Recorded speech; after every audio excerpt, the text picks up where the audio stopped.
बिस्मिल्लाहिर्रहमानिर्रहीम। अस्सलाम वालेकुम। अज़ीज़ बहन भाइयों, अगर आपसे ये पूछा जाए कि सबसे ज़्यादा दुआएं कहाँ मांगी जाती हैं तो यकीनन आपका जवाब यही होगा कि मस्जिदों में और मज़ारों पर और ऐसी महफ़िल में जो कि जिनमें कुरान ख़वानी होती है, वहाँ ज़्यादा दुआएं मांगी जाती हैं।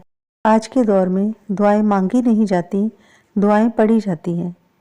और जो दुआ पढ़ाने वाला होता है, यानी पढ़ने वाला जो दुआ मांगता है, जिसको हम बिठाते हैं कि ये दुआ मांगे और हम सब आमीन कहें, उसकी दुआ हर जगह पे एक ही होती है। हर महफिल में एक दुआ होती है, क्योंकि उसने वो दुआ याद की है और उसी दुआ को उसने बार बार मांगना है।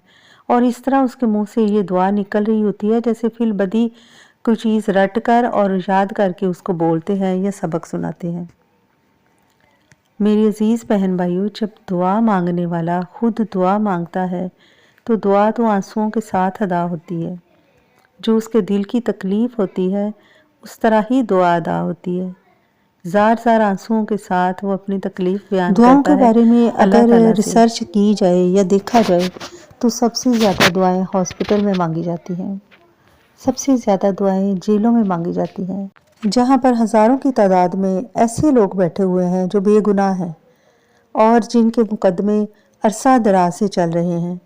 वहाँ पर तहज्जुद पढ़ी जाती है, वहाँ पर दुआएं मांगी जाती हैं। और वो हैं दुआएं जो कि अल्लाह ताला के सामने गिड़गिड़ा कर मांगी जाती हैं। फिर हम कहते हैं कि हमारी दुआ कबूल नहीं होती है।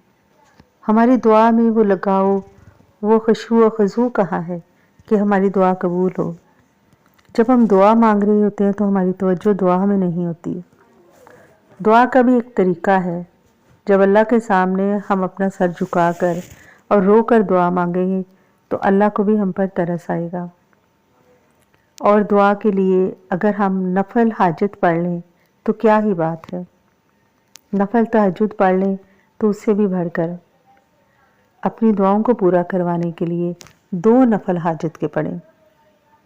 2 नफल हाजत के और पहली रकत में 11 मरतबा आयतल कुर्सी, दूसरी रकत में 11 मरतबा सूरत इखलास और जब सलाम के बाद 3 मरतबा सूरह यासीन पढ़ें। अव्वल आखिर 3 बार दरूद पाक पढ़कर और फिर अल्लाह से गिड़गिड़ा कर दुआ मांगें। और ये 6-7 दिन आपने अमल करना है। इंशाअल्लाह अल्लाह सुब्हान व तआला आपकी दुआएं सुनेगा। जो शख्स भी ये चाहता है कि अल्लाह ताला उसकी मुराद पूरी करे, जायज़ मुराद पूरी करे, तो अल्लाह सुब्हान व तआला से हाजत के नफल पढ़कर और खुशू व खुजू से और खूब रो कर अल्लाह से दुआ मांगे। अल्लाह सुब्हान व तआला कभी भी अपने दर से किसी को नामुराद नहीं मोड़ते। दुआ मोमिन का हथियार है।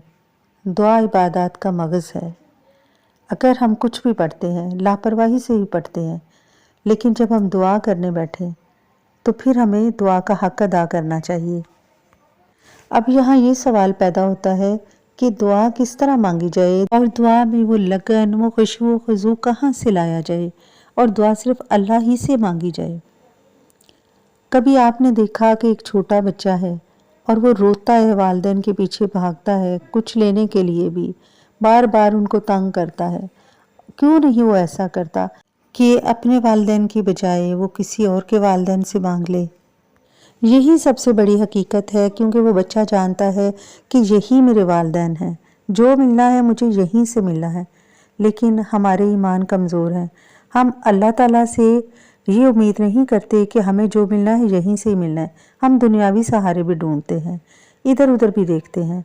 अल्लाह की तरफ तवज्जो कम और दुनिया की तरफ तवज्जो ज़्यादा है। अल्लाह ताला से दुआ है कि अल्लाह ताला हमारी दुआओं में वो असर डाल दे। अल्लाह ताला हमें अपने करीब कर ले ताकि हम भी सिर्फ अल्लाह ही के होकर उससे मांगे, दुनियावी सहारों को छोड़ दें, ताकि अल्लाह सुब्हान व तआला हमारी दुआएं कबूल फरमाए। अल्लाह ताला आप सबका हामी व नासिर हो। आमीन या रब्बुल आलमीन।